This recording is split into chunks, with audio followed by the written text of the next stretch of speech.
Thank you, Carolyn, for inviting me to speak today. For today's presentation, we will cover uh, the origins of fundraising and development, online fundraising, the current landscape, 2020 or 2020 growth, 2020 report resource, finding the assets case study, and how do BIPOC opera companies keep up, how we get there, some free resources and questions.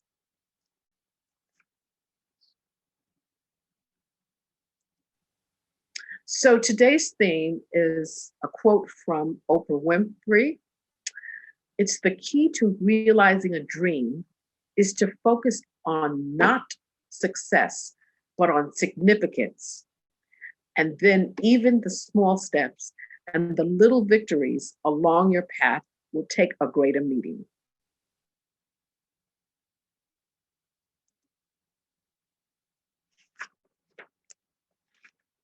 I'd like to clarify the definitions between fundraising and development. Development is, by definition, the process of creating and enhancing relationships with potential donors to ensure current and future fundraising, whereas fundraising is only about income generation.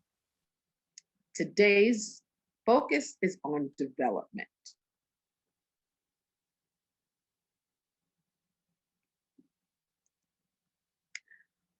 So I wanted to just cover a little bit about the origins of fundraising and development. So in the 1700s in Kenya, fundraising, especially in the name of Harambee, has been the center of development, and especially after independence. So that's where fundraising really started in Africa. And then the Zulu tribe of South Africa had a tradition of giving in which givers and receivers were equal. So that gives you a picture of what, or the traditional or the start of fundraising. The origins of, let's say, quote, fundraising and development from a modernistic point of view happened in the 1900s when in the USA, where the YMCA and Harvard University sparked the start of professional fundraising. And at that time, charitable giving was, they were trying to, the challenge was to fundraise to build a YMCA. And so two men got together and they developed the fundraising, let's say the fundraising way, or the modern way. And then, of course, in the post-war 1949 to 1970, you enter in the television and the telephone and the telethons hosted by celebrities.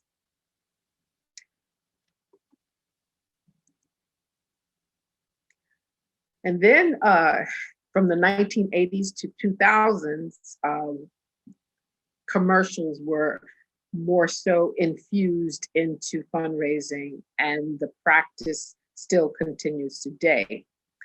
So you could say that the lessons between the 1900s and the late 20th century was that emotional and visual storytelling works. And so it really works today. So we move on to online fundraising, which is, you have the internet, you have websites, the social media, mobile, which is your mobile phone, and of course, integrated marketing and communications, where both all of these aspects of online fundraising, as well as direct mail, as well as proposal writing and so forth, are integrated into this language of communicating with your donors. So technology advanced, like the computer, it really radically changed society. So fundraising has become diverse because of the digital evolution. The thing that unites fundraisers from 1900 to right now is connecting communities to causes. People give because of storytelling, because they want to make a difference and they care about other people. So the current landscape for philanthropy now in 2020 is, you have the backdrop of the pandemic, you have the recessions, and you have the protests, and you have the elections. So 2020 has thrown a lot of Americans and the world. It has really disrupted everything. So what have we experienced during this COVID disruptiveness is that we know that event programs have been decimated, along with associated revenue. In other words, revenue went down. Similarly, major gift cultivation and all face-to-face fundraising channels took a pause for retooling. And more broadly, the industry was already suffering from a donor loyalty crisis. So when the pandemic came upon us, it was, wow, what are we going to do now? So let me give you some trends from reports that say that fundraising is doing pretty good despite the pandemic. So in direct mail giving, it's stable. Donations have increased by 4.9% over a year. Revenues are up in all sectors, meaning the arts, religion, human services, education, health, and so forth. The average gift has increased a substantial 23.5%, driving all revenue up by 29.5%. Donor advised fund distributions are up 16% over the same period last year. And new donor acquisition remains flat. However, the early crisis drove many donors towards shifting their gifts or giving. The international relief and human service sectors have been significant beneficiaries as well. And another trend is that Giving Tuesday, which was May 5th this past year, served as a disaster response engagement. And that, of course, it did estimate to have it driven over $5 million in online gifts. And the summary is, as I said, new donors have increased over last year by 23%. We have a revenue increase by 10% over last year's 2019, and retention has increased for both new and multi-year donors. On the next screen, I've just noted the following references of what I just reported.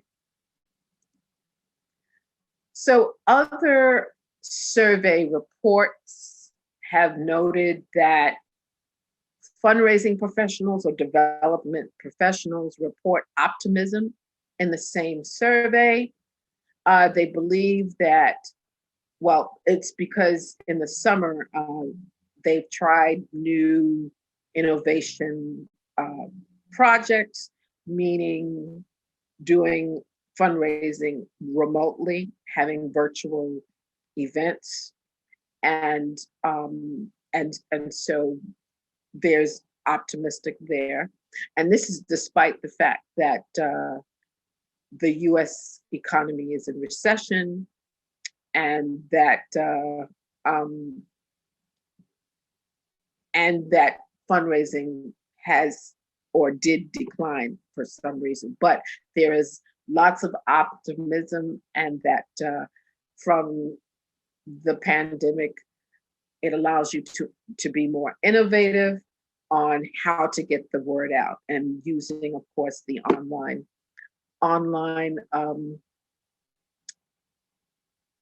online mechanisms, social media, mobile, and doing everything through Zoom. Fundraising is trying to keep up. So in finding the assets through disruption, lots of organizations are doing, number one, they're saying, or data is the great stabilizer that allows you to analyze, systematically extract information from donor base to find out what donors are telling you. And then, of course, it's the competitive intelligence. It's understanding the commercial sector, for they are clear about the products they sell. They are tuned into society trends and curious about consumer motivation. So using that competitive intelligence will help you definitely to understand what your donors are telling you. And of course, you're going to be using social media and websites, which helps to build relationships, share content, use landing pages, and fundraise. There's a case study that I wanted to go over just to let you know how this type of fundraising is making or achieving or helping other organizations. I've chosen the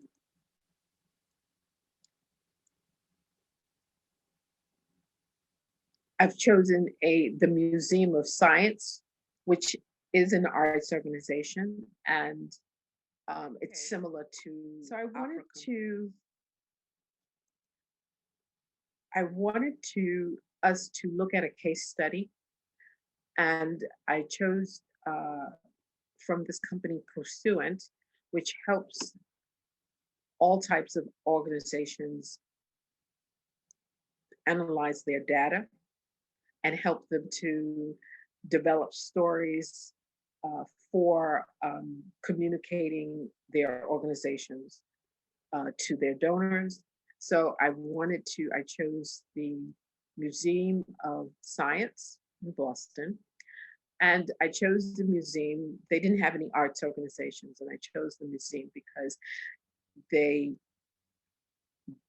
fundraise as well as they have ticket sales. So with the museum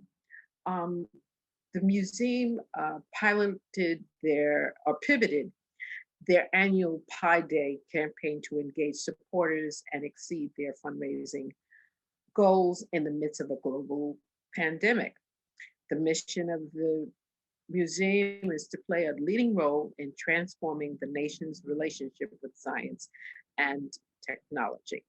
So the challenge was, despite being closed down due to the restrictions of COVID-19, the museum was dedicated to its longstanding commitment, as well as leading and one of the largest science museums in the country. So the campaign had to immediately pivot the communication strategy to reference the pandemic lockdown in order to avoid sounding tone deaf and to reposition a continued need for donations despite the museum being closed. So the museum partnered with Pursuant to develop a compelling individual acquisition and donor engagement campaign over the last several years. Pursuant worked collaboratively with the organization to refine their existing Pi Day campaign, which is the museum's annual day of giving. And it was to enhance the concept, develop compelling creative and visuals, and drive interactive activity with the constituents, leading to increased giving. So the solution was Pursuant. With the help of Pursuant, the museum added nuances to the copy of the Pi Day campaign to reflect the current climate and focused messages around keeping the curriculum of science and technology available for everyone, despite the museum being closed. So as a result, the museum ended up surpassing their fundraising goal of $125,000 and raised $198,000 over the course of a weekend, which they saw a 134% increase in their revenue over the year before, and more than 200 gifts across the channels. And when they say across the channels, meaning through social media, through their website, through direct mail, all of these mediums, then that's really an integrated marketing approach. So beyond donations, the campaign garnered 766,000 impressions and 1,900 reactions, comments, and post shares across the social media platform. So there you have it. So let's go back to our presentation.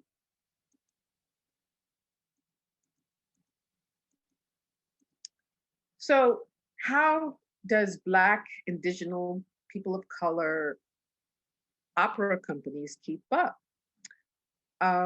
It's about analyzing the data, which happened with the museum, giving insights, and then application. Giving the insights, meaning what does the data say? What could we do with this data? Who's saying what? What type of donors are really giving to the organization? So how we get there is, or how can we get to use companies like Pursuant, or use other types of customer relation marketing tools.